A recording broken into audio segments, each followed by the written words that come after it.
I missed most of that, but I know what to do. Obviously, just want to start with some thoughts and prayers for everyone affected with the flood in Texas, and obviously that was a very tragic deal and something that hit home for a lot of us, and I know for myself, holding my kids a little tighter at night over the break. So I just wanted to start with that, but super excited to be here. I know this is like the kickoff of football for everybody, and really excited about the team we have, and really excited about the momentum we have going into year 3, and a lot of work. Every year it feels like almost like a new team. So a lot of work's been done since after that bowl game, and putting together a roster and putting together a coaching staff, and it's all coming together really nicely, and really excited about where everything's at. So with that, just open up to questions. Mike Roach, 24/7 Sports. Yep. Obviously, exciting news for you guys in conference realignment, moving to the PAC. What does it mean to you as a program? And obviously, just making it there is not the goal, but how far do you think that kind of affiliation can take your program? Yeah, appreciate you asking me that. I just super excited about that PAC, and a lot of work went into that as well. I think President Danfus obviously, leading the charge on that, and just an unbelievable president, and the vision that he has for this program, and from the first time I met him. So, I think you hit the nail on the head. I think us going to the PAC is obviously that was a huge victory for us, but now it's at least in my mind, it's hard for me because I have a coaching job I have to do, but I also have to get things ready for the next step as well. But I think for us, the thing that the forefront of my mind is let's just not be happy going there. Let's go be able to compete, and that's staff pool salaries, that's rev share, that's the resources that pour into it. And I know with Don and Kelly we'll get that done, but that's just something from my end that I have to continue to push to make sure we're able to compete, because obviously the Sun Belt it is what it is, and the resources and the financial that goes with it. But now going into the new conference, we got to be able to compete and do it at a high level. So that's something that I'm always going to push and make sure that we have what we need to be able to compete. Michael Adams, Austin Sports Journal. Talk to me about what the Pac-12 does for you in recruiting, NIL, transfer portal. It opens up a whole new window, right? Yeah, it does, and I think the first thing you said is recruiting. I think the momentum just people talking about you, and that's always good. But same thing, talk about the resources, and maybe open up some more pipelines. And we signed 18 Texas high school kids last year. Maybe we signed 2 California kids. I don't know what that looks like, but I think that opens up some more doors for us as far as recruiting. But I think you're just recruiting to a higher caliber university. It's not just the football; it's the universities that you're playing against, and I for one was really excited about it, and but like I said, I think the resources obviously have to match the excitement, and I know that President Danfus and Don will get that done. Mike Craven, Dave Campbell's Texas Football.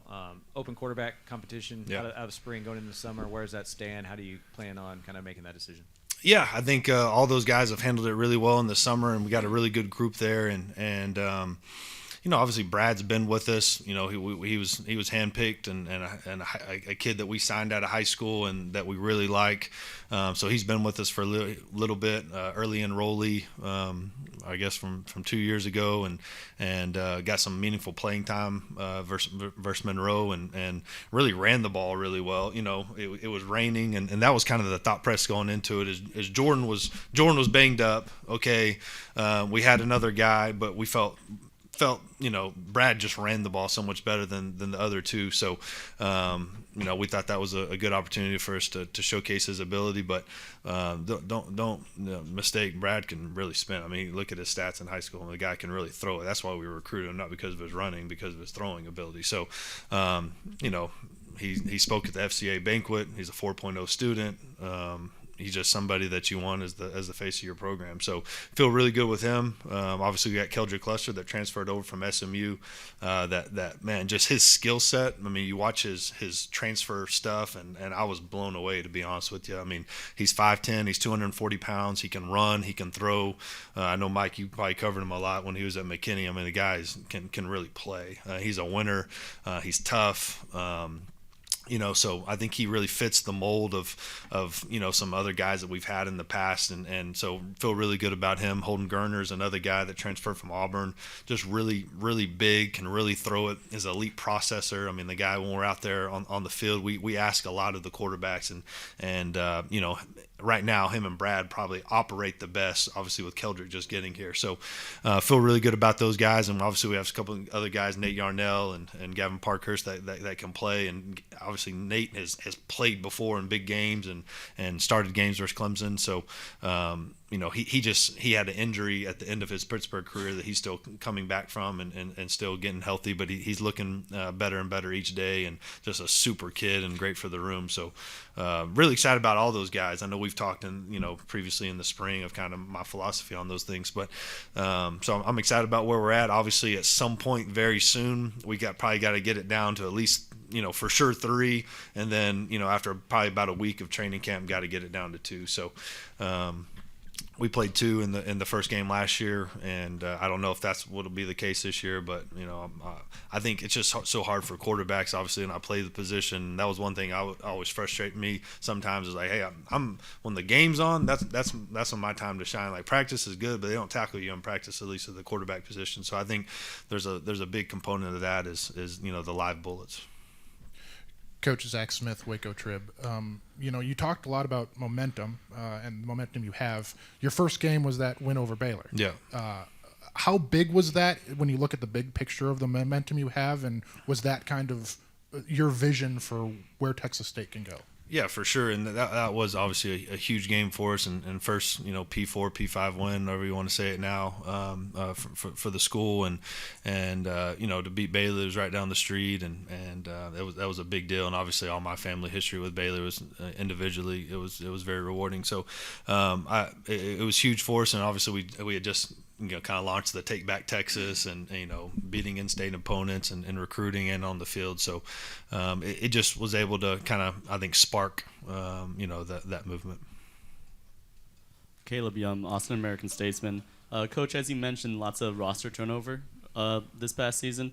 How important is it nowadays to value retention over recruiting? Is one more important than the other? Yeah, I mean, I think the retention is obviously number one, and that's just something that every year, and I think, I mean, y'all know this, this is what you do for a living. Every year the landscape is changing. Every portal window, the landscape is changing, and a year ago, going into this time sitting here, I talked about how we retained everyone and it was all great, but 2 years with those guys, 2 years of film, 2 years of them getting sacks, 2 years it just changed. I remember talking to Mike about one of our players week 2, like, hey, I don't know, I think this guy's gonna play, he might redshirt, I don't know what's going on, so the landscape of football changes. You got agents, you got all kinds of stuff, and it just costs more money now, to retain those guys. So that's what I'm talking about, going into the PAC. The resources, we have to be able to pour into that to be able to retain those guys and then be able to recruit, because then you have, my left tackle is gone. I've got to replace him, so I'm going to have to do something. So it's just one of those deals where every year the landscape's changing. We got to be able to pour in the resources to be able to. But to answer your question, retention to me is by far the number one. Greg Luca. And then then recruiting the high school kids to really have those pieces in place, like Abami Badusi that we recruited 3 years ago. Now he's able to step in and be able to play, and you have those years. If not, you're always going in the portal. Especially O-line, D-line, you might be able to survive at quarterback and receiver and DB, but the O-line, D-line, if you do that every year at a Texas State, you can't sustain. Greg Lucas, San Antonio Express News. Coach, along those lines, what have been your first impressions of the opening few weeks of the revenue sharing era here? How has the new landscape kind of compared to your expectation? Yeah, I think it's funny because everyone was kind of starting the rev share at different times, like not necessarily paying the players out, but MOUs and using those for contracts. I remember in December, some of these schools were throwing out money. I'm like, one, I know you don't have that money, so where is it? How is this working? And I would talk to the agents and like, oh, they're doing rev share. They're putting rev share in. So everyone was doing it at different times. We weren't doing it at that time, and it probably hurt us a little bit. I didn't know our number, so I don't want to promise. You know how that goes. The second portal window, we had our number. We were able to recruit with the rev share, with the MOU, and all that kind of good stuff. So. I think it's been good. I think it's obviously going to help us. We're probably going to transition to mostly rev share and whatever, all of the NIL will kind of just be NIL, the kids, the real NIL, So I'm excited about it, to be honest with you. I like when it's all in-house and you kind of control it. GJ, Sam Kahn from The Athletic. You mentioned the quarterbacks. I know you guys took a lot of transfers. I know you even took one in the winter, Giovanni, who's gone on Temple. Yeah. How do you convince multiple quarterbacks to come in the portal, and how do you manage that? How do you sell them on it? Yeah. And how does that work? Yeah, that's a really good question. I think obviously when you have an opening, it's easier. If you have a starter coming back, it's like, yeah, come on. These guys are smart. They understand it. They got agents now and all that kind of good stuff. But obviously with Jordan moving on, we had an opening, and for us, really every year that I've been here, we've had an opening. Third straight year with the new quarterback. So I think it's the system that we run. I think it's the opportunity to play. And then, obviously we're always going to show them the guys that we have around them. I think that's a big part of playing quarterback is, do you have an O-line? Do you have a receiver? Do you have a run game? And now we have the film to prove it every year that I've been. Obviously we've had Lindsey Scott to TJ Finley to Jordan McLeod to whoever's the guy now. So there's a lot of touchdowns combined with those guys. And so it's I wouldn't say it's an easy thing to do, but it's you gotta recruit, and you gotta find the right ones, and you gotta have connections, and figuring out the best. Just because someone else says they're great or whatever, it might not be a great fit for you. So going in there and identifying who's a good fit for your team. Coach, Matt Roy, News 4 and Fox SA here in San Antonio. I wanted to ask you, you got 6 or 7 San Antonio area kids on your roster, including Brad, Cole, and all those guys, a couple guys from Cibolo. I feel like sometimes when you're talking about the recruiting landscape in Texas, it's Dallas, Houston, Austin, and then San Antonio. Yeah. Do you also feel that San Antonio sometimes is forgotten? And what can you say about the caliber of student athlete that comes out of this area? Yeah, I just know the guys that we've had on our teams, and I think I was fortunate to be at UIW for that season, so I was able to kind of get a better understanding of the high schools in San Antonio, and pretty much the only thing I knew about it was my dad in 2001 when they played San Antonio Taft for the state championship. That was about and obviously all the great teams that play, but so now getting to actually coach and recruit some of these guys. I mean, we got Traylon Payne, like you said, you got Brad Jackson, 2 guys that are going to play huge roles for us, going into the season. We had Connor Fox from a year ago, so we're always going to recruit San Antonio. We have to, it's right down the street. Same goes for Austin, right down the street. Coach, you picked up a running back, Aikens from Rice. Yeah. How deep is your running back room this year, and does that give you hope for the season? Yeah. Running back room is really deep, and people forget I played for Malzahn and I coached for Malzahn. We're going to run the football, and we're always going to have a lot of running backs, and because those guys, they get dinged up, when you run the football and all that. So obviously you got Lincoln Perry, Torrance Burgess, Jalen Jenkins, Greg Burrell, Cole Pryor, and Aden Taji, and so someone that we recruited from a year ago and played meaningful snaps at Rice, and so really like him and kind of see what that looks like. He's not here with us yet. Obviously he signed, but he's got to finish up some stuff there at Rice to be here. Time for 3 more. Yeah. Hey, GJ. Kurt Bowles, Houston Chronicle. Yes, sir. You played Texas in 26. I don't know if you know all the ins and outs about how you got on their schedule, and now that you're in the Pac-12, would you like to play more? And then second question, how good a kicker is Mason Shipley? Yeah. The Longhorns are getting. Yeah, good to see you. I don't know the answers to the ins and outs of how we got to play Texas. Obviously, I love playing in-state opponents. I don't know about if I love just playing Texas, but I think it's good for recruiting, and it's good for the national brand and all that. But so I try to give you a real answer, not a coach answer there. As far as all the other stuff goes, Shipley is a great kicker. Obviously, he kicked a 60-yarder, I believe, a year ago inside. Doesn't have the biggest leg, not going to be your kickoff guy or anything like that, but very accurate. And I think that's probably what they're looking for, just consistency and accuracy. And I do believe he can do that. His brother's a big-time kicker as well. And I coached him actually at Hawaii, so I knew the family. And a great kid, another unbelievable kid and a mature kid. He's married and all that. So you're definitely in good hands with Shipley. Shahan J. Rogers, CBS Sports. Coach, you guys have obviously played power conference teams really well the last 2 years, Baylor, Arizona State. What kind of challenge is it to build a roster that can contend with those types of programs when they're working with $10+ million and you're obviously not? Yeah, that's another great question. That's something that we've taken pride in. Just year one at Baylor, I think we had 2 guys on NIL. We had TJ Finley and Sam Latham, a guy that I recruited from UIW. They both each got $10,000 a piece going into that year in 22, and so obviously more and more guys have as this thing has grown. But yeah, you're right. It's definitely a challenge, but I think it kind of goes back to you got to recruit high school kids to have those body types. Like I'm not going to be able to sign I guess I did with Bray Walker, but you're not going to be able to sign a 6'7", 300-pound tackle out of the portal that can come in and start, unless he was a freshman that signed with Texas and then didn't play for a year, and then you're not going to be able to sign that if he's played meaningful snaps before. So I think you got to recruit those high school body types, and especially in the O-line, D-line. And then I think you just have to recruit to your system. You look at our guys, and I know people always talk about it, but like besides Kylan Evans, Chris Don, Bo Sparks, Maven Anderson are all 5'10", 100, one's 170, one's 180, and one's 190. So we don't have the 6'3", 200-pound receivers. We don't, because if I can get those guys, they don't really fit.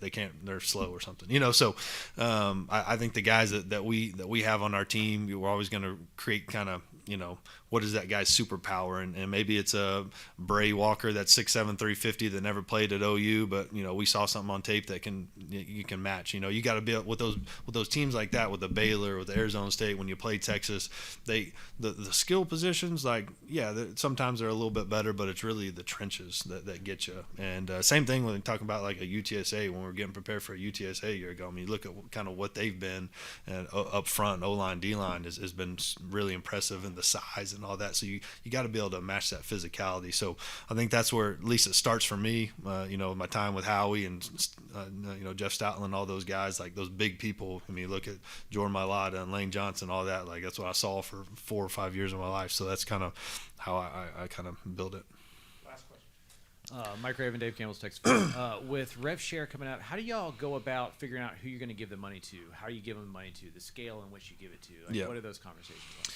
Yeah, I think it's always like, your best players are going to get paid the most. I think you have to. We're going to try to gain a little bit of edge with high school kids. We're never at Texas State. I'm not going to be able to pay everyone, and I'm not going to be able to pay them a lot of money. But maybe I can pay them, a little bit of money to get those guys. So we'll always do a little bit with the high school kids, but then it's production, like what guys have produced on the field is kind of the name of the game for us.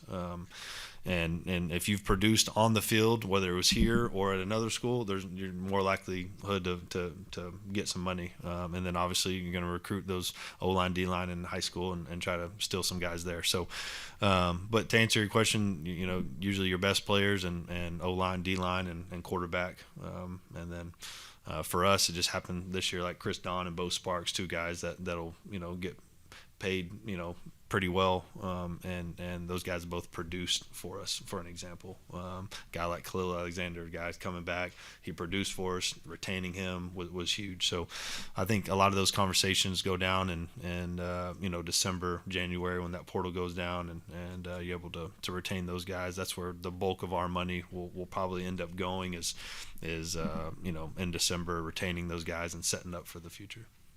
All right, thanks, Coach. Yep. All right. Appreciate y'all.